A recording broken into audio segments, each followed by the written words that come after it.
प्रयागराज की भूमि में सबको मेरा नमस्कार, सबको मेरा प्रणाम।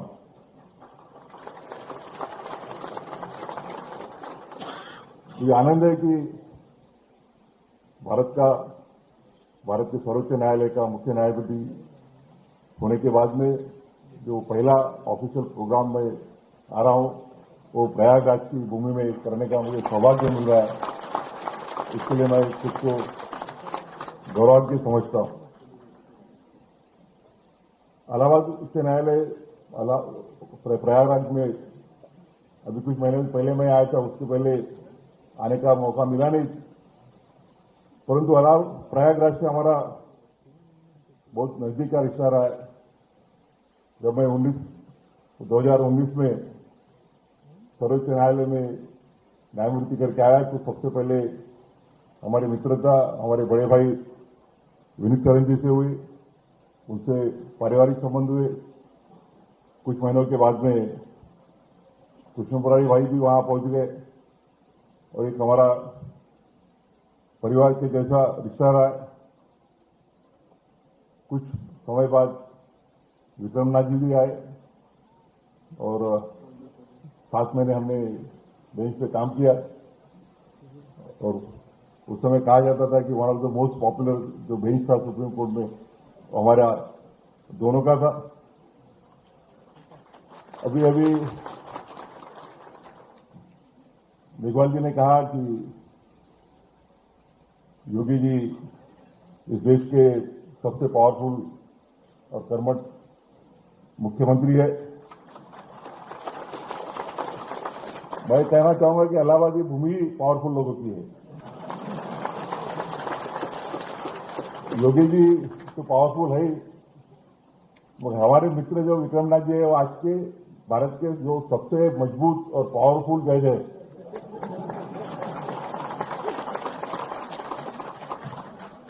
कुछ बातें आज कहना नहीं चाहूंगा, 24 नवंबर के बाद बोलूंगा। उन्होंने कहा कि मैंने सर्वोच्च न्यायालय का न्यायपति मुख्य न्यायाधीश होने के बाद उन्होंने तुरंत निमंत्रण दिया और मैंने तुरंत स्वीकारा। 1-1.5 साल के पहले बॉम्बे में एक फंक्शन हुआ था, विनीत भाई भी थे, मुरारी भैया भी थे। तो उन्होंने उस समय कहा था कि मैं जो भी कहूंगा सच कहूंगा और सच के सिवा कुछ कहूंगा नहीं। पर आज उन्होंने सच नहीं बोला। मैं चीफ जस्टिस ऑफ इंडिया होने के पहले ही उन्होंने बोला था कि आप 14 तारीख को शपथ लेंगे, उसके बाद में पहला ऑफिशियल प्रोग्राम आपको प्रयागराज में मेरे हाईकोर्ट की जो बिल्डिंग नहीं बन रही उसके उद्घाटन के लिए आना पड़ेगा। और नहीं बोलने की मुझे हिम्मत नहीं थी। 30 तारीख के पहले कॉलेजियम कराना था। तो इस आज अवसर पर आके मुझे बहुत खुशी हो रही।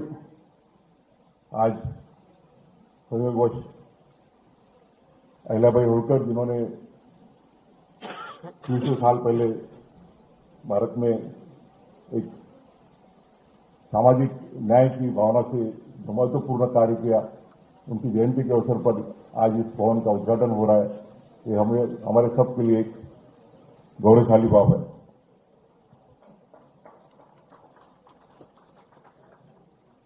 विक्रम भाई ने कहा कि इलाहाबाद बार बहुत डिसिप्लिन बार है, हर एक को अपने अपने बार के बारे में गौरव रहता ही है। मुझे भी है।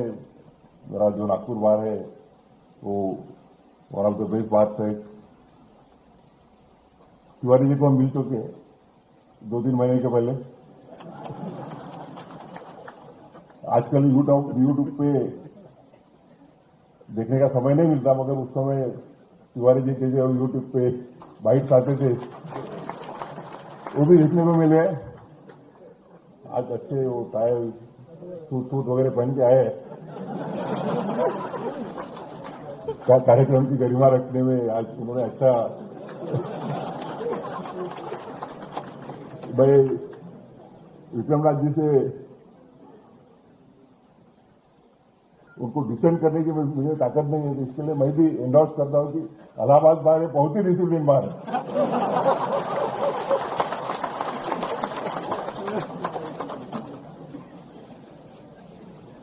प्रयागराज की जो भूमि है, उत्तर प्रदेश का जो इतिहास है, वो एक गरिमाई ऐसा इतिहास रहा हुआ है। इसी भूमि में और विधि क्षेत्र में तो इलाहाबाद का नाम सुवर्णाक्षर में लिखा जाता है। जो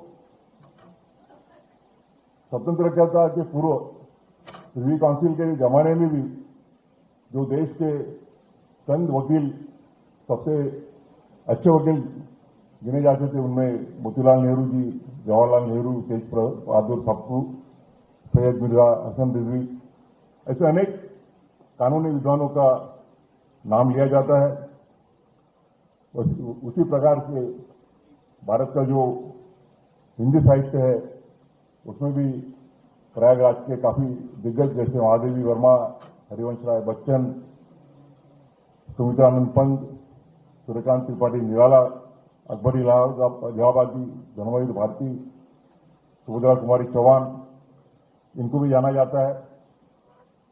भारत के स्वतंत्रता के इतिहास में चंद्रशेखर आजाद जी के बलिदान को पूरा देश मानता है। उन्होंने जो देश के लिए बलिदान दिया था, देश के स्वतंत्रता के लिए, देश हमारा सदैव उनके लिए ऋणी रहेगा। आज मुझे इस बात का भी आनंद है कि भारत के संविधान को 75 वर्ष पूर्ण होने के बाद में भारत का संविधान का अमृत महोत्सव पूर्ण होने के बाद में जो हमारी आगे कुछ हो रही है, इस संविधान को 100 वर्ष पूरे होने की दृष्टि से हमारा जो जर्नी चल रहा है, उस साल में मुझे भारत के सर्वोच्च न्यायालय का मुख्य न्यायाधीश होने की जो संधि मिले, उसके लिए मैं खुद को गौरव समझता हूं। जैसा कि मेघवाल जी ने कहा, माननीय मुख्यमंत्री ने भी कहा कि हमारा संविधान जो है वो ऐसा संविधान है कि जिस संविधान ने हमारे देश को 75 वर्ष की कालखंड में एक प्रगति की ओर, एक मजबूती की ओर जर्नी किया हुआ है। जब संविधान बन रहा था और उसका फाइनल ड्राफ्ट कॉन्स्टिट्यूशन असेंबली के सामने रखा गया था, तब बाबा साहब अम्बेडकर के ऊपर क्रिटिसिज्म हुआ। कुछ लोग बोलते थे कि the constitution is too much federal, कुछ लोग बोलते थे the constitution is too much unitary. तो बाबा साहब ने जवाब दिया था कि the constitution is neither wholly federal, neither wholly unitary. But one thing I can tell you, that we are given a constitution which will keep India united and strong both in times of peace and war. आज हम देखते हैं कि हमारे आजू बाजू के जो इर्द के जो देश है, नाम नहीं लेना चाहूंगा, उनमें क्या परिस्थितियां है, और भारत आज 75 वर्ष के बाद प्रगति की ओर तो जर्नी कर ही रहा है। पर जब जब भी देश के ऊपर संकट आए, उस समय एक मजबूत और यूनाइटेड ऐसा देश रहा हुआ है, और इसका श्रेय अगर किसे देना चाहिए तो भारतीय संविधान को देना होगा। आज इस भव्य दिव्य इमारत का हम उद्घाटन करके देश के नागरिकों के प्रति समर्पण कर रहे हैं। मैं इलाहाबाद उच्च न्यायालय, उसके मुख्य न्यायाधिपति, सभी न्यायमूर्ति भाई बहन और इलाहाबाद उच्च न्यायालय के वकील संघ के सभी सदस्यों का अभिनंदन करना चाहूंगा कि पूरे देश के वकील संघों को एक जेलसी आ जाए, ईर्ष्या आ जाए, ऐसी भव्य दिव्य इमारत आप सबको मिली है। मैं काफी देश में काफी घूमता रहता हूं, बाहर भी घूमता रहता हूं, और मेरे नॉलेज में इतनी बड़ी इमारत जो वकीलों के लिए, अधिवक्ता के लिए इतनी बड़ी फैसिलिटीज दे रही है, 2300 के ऊपर चैम्बर है, 2300 के ऊपर 4 पहिया वाहनों का पार्किंग है, 1600 के ऊपर 2 पहिया टू व्हीलर्स का पार्किंग है। इतनी बड़ी इमारत, इतनी सुविधायुक्त इमारत मेरे नॉलेज में पूरे वर्ल्ड में भी नहीं होगी, और इसके लिए मैं आप सबका अभिनंदन करना चाहूंगा। खास करके माननीय मुख्यमंत्री जी का भी इस प्रति मैं अभिनंदन और आभार व्यक्त करना चाहूंगा कि इतने बड़े मात्रा में उन्होंने फंड्स अवेलेबल किए। हरदम कहा जाता है कि judiciary has neither the power of sword neither the power of money, the power of purse, और जब तक एग्जीक्यूटिव फंड देती नहीं तब तक इतने बड़े इमारत का निर्माण हो नहीं सकता। और इसी के साथ में शासन ने और उच्च न्यायालय ने सिर्फ जजेस का ही नहीं, सिर्फ न्यायमूर्ति का ही नहीं, सिर्फ वकीलों का ही नहीं, और उसी समय जो वादकारी है, जिनके लिए हम कार्य करते हैं, उनका भी ख्याल रखा है। ये काफी हर्ष की बात है। अभी हमें बताया गया कि बाजू का जो भूखंड है वहां पे नजदीकी पीरियड में एक बड़ा निर्माण होगा, जिससे जो वादकारी यहां आते हैं, आज मुख्यमंत्री जी ने कहा कि अभी तक जो आते थे तो उनको दिन में जानकारी दिखते थे, उनके लिए भी बड़ी सुविधा निर्माण करना।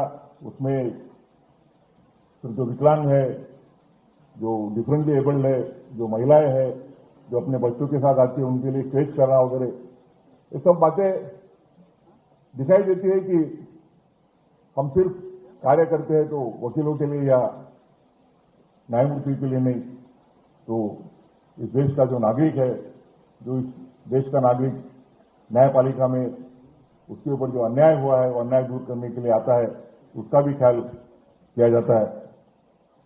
खास करके मैं इलाहाबाद के उच्च न्यायालयों का भी जिक्र करना चाहूंगा। 12 बंगले उन्होंने बलिदान दिया, सैक्रिफाइस किया।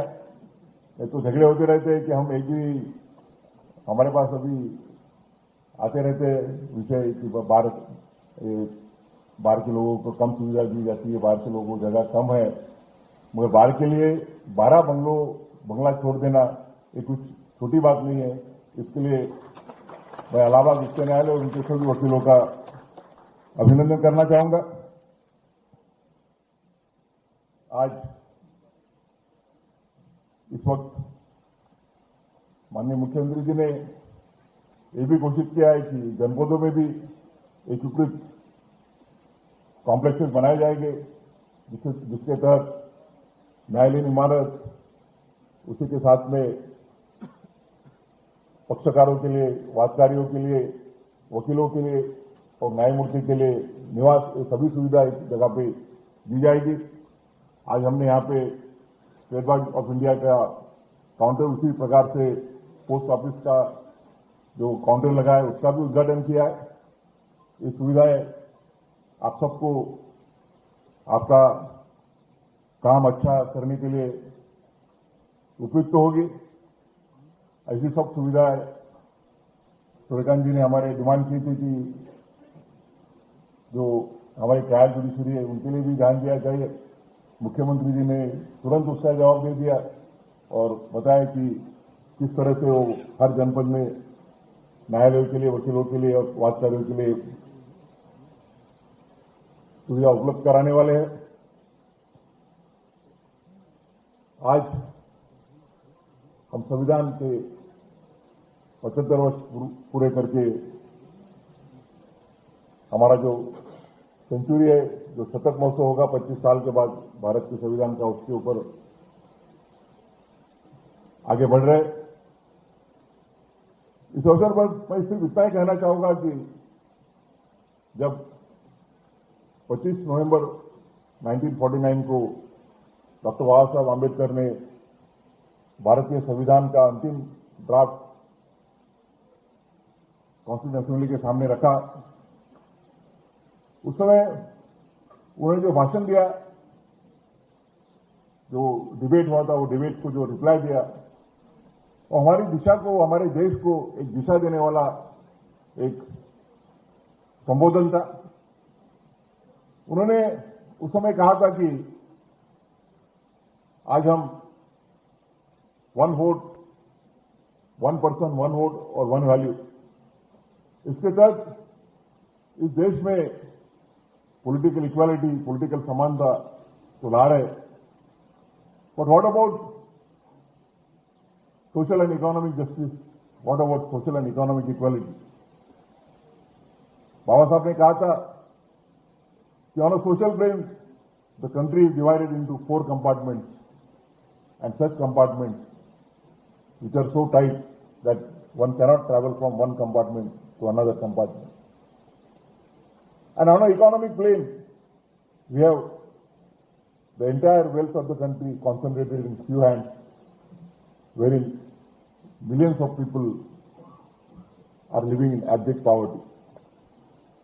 और उन्होंने उस समय एक वार्निंग दी थी कि जब तक हम एक सामाजिक और आर्थिक असमानताएं दूर नहीं करेंगे, तब तक इस देश में सही मायने से जो लोकशाही है, जो जनतंत्र है, उसका निर्माण नहीं हो पाएगा। और आज देखते हैं हम कि जो हमारा 75 साल का जर्नी रहा, 75 ईयर्स का जर्नी, उसमें हमारी विधिपालिका रहे, जो भारत का पार्लियामेंट है, जो राज्य के विधानसभा है, विधान परिषद है, जो कार्यपालिका है, जिसका नेतृत्व हमारे मुख्यमंत्री जी कर रहे, या जो न्यायपालिका है, उन्होंने भारत में राष्ट्रीय समानता के साथ सामाजिक और आर्थिक समानता लाने के लिए बड़ा योगदान दिया है। काफी ऐसे कानून किए गए कि जो जमींदार थे, उनकी जमीन लेके जो लैंडलेस थे, उनको दी गई। जो जमीन में खेती करते थे, टेनेंट्स थे, उनको जमीन का मालक बनाया गया। ऐसे अनेक कानून है कि जिनमें जो इस देश का वर्किंग क्लास है, लेबर क्लास, उसके हित में कार्य किए गए। और जब जब इन कानूनों को चैलेंज किया गया, 73 के पहले सुप्रीम कोर्ट का जो व्यू था वो ये था कि फंडामेंटल राइट जब कभी हमारे मौलिक अधिकार है, फंडामेंटल राइट और डायरेक्टिव प्रिंसिपल्स है, मार्गदर्शक विषय, उनमें जब भी कॉन्फ्लिक्ट आएगा तो fundamental right will prevail upon the directive principles, and the directive principles will have to give away to the fundamental right. और हम देखते हैं कि 1973 में जब केशवानंद भारती का 13 जजेस का जजमेंट आया, तो बेसिकली जाना जाता है कि basic structure doctrine, amending powers of the constitution, 6 जजेस ने व्यू लिया कि amending powers of the parliament to amend the constitution are unlimited. दूसरे 6 जजेस ने व्यू लिया कि the amending powers of the constitution are limited and restricted. परंतु जो 13वें जज थे, जस्टिस एच.आर. खन्ना, उन्होंने व्यू लिया कि parliament has a power to amend the constitution, and for that it can also amend the fundamental rights, but it does not have power to amend the basic structure of the constitution. तो हम देखते हैं कि amending powers of the parliament के ऊपर 6 जज एक बाजू में, 6 जज दूसरे बाजू में, और जो इन जस्टिस खन्ना का व्यू था, उसे हम आज बेसिक स्ट्रक्चर डॉक्ट्राइन को 13 जजेस का व्यू मानते हैं। वो जजमेंट एक अन्य कारण के लिए भी महत्वपूर्ण है कि उसके पहले जो कॉन्फ्लिक्ट था डायरेक्ट प्रिंसिपल्स और फंडामेंटल राइट, उसको विराम दिया गया और 13 जजेस ने व्यू लिया कि directive principles and fundamental rights together and together only at the soul of the Constitution. They are like two wheels of the golden chariot of the Constitution. You span one wheel, the efficacy of the other wheel comes to a standstill and the entire chariot comes to a standstill.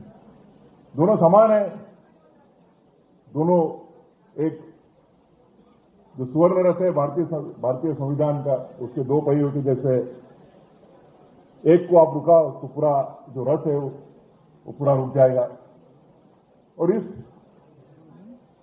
73 के बाद में हमारी उसको वो judgement को 2 साल पहले 50 साल पूरे हो गए। आज भी इस देश के संविधान का जो जर्नी हुआ उसके सबसे बड़ा माइलस्टोन आज हम केशवानंद भारती को मानते हैं। और उस तरह इस देश का जो आखिरी नागरिक है, the citizen who is in need of justice, the citizen who is deprived of justice, उस तक पहुंचना हमारा एक मौलिक कर्तव्य है। वो न्यायपालिका रहे या कार्यपालिका रहे या विधिपालिका रहे। तो इस अवसर पर मैं अभिनंदन करना चाहूंगा कि मैं हरदम कहता हूं कि bar and bench are like two sides of one coin. जब तक बार और बेंच साथ में काम नहीं करते तब तक ये न्याय का रथ जो है उसे हम आगे नहीं बढ़ा सकते। आज इलाहाबाद हाईकोर्ट ने एक बहुत अच्छा एग्जाम्पल दिया है देश के सभी नागरिकों, देश के सभी हाईकोर्टों के लिए, जिसको हम रोल मॉडल बोल सकते, वैसा दिया है कि बेंच ने, जजेस ने 12 बंगलों को सरेंडर करके इतनी बड़ी इमारत अपने वकील भाइयों को सुविधा के लिए दी है। उसके लिए मैं न्यायमूर्ति जो थे उस समय के विक्रम भाई ने बताया कि कैसे कैसे बंगले खाली करने पड़े, वो तो माहिर है सब चीजों में। कुछ बातें उनके बारे में बाद में कहूंगा, 6 महीने के बाद में। तो नहीं, आजा सितंबर 2027 के बाद में बताएंगे, लिख भी लेंगे अगर मौका है तो इस अवसर पर मैं आप सबको बधाई देना चाहता हूं। आदरणीय मुख्यमंत्री जी तथा उनके शासन का अभिनंदन और आभार व्यक्त करना चाहता हूं कि उन्होंने इतनी बड़ी संख्या में फंड दिए, जिस फंड की वजह से इतनी बड़ी इमारत आप सबको प्राप्त हुई।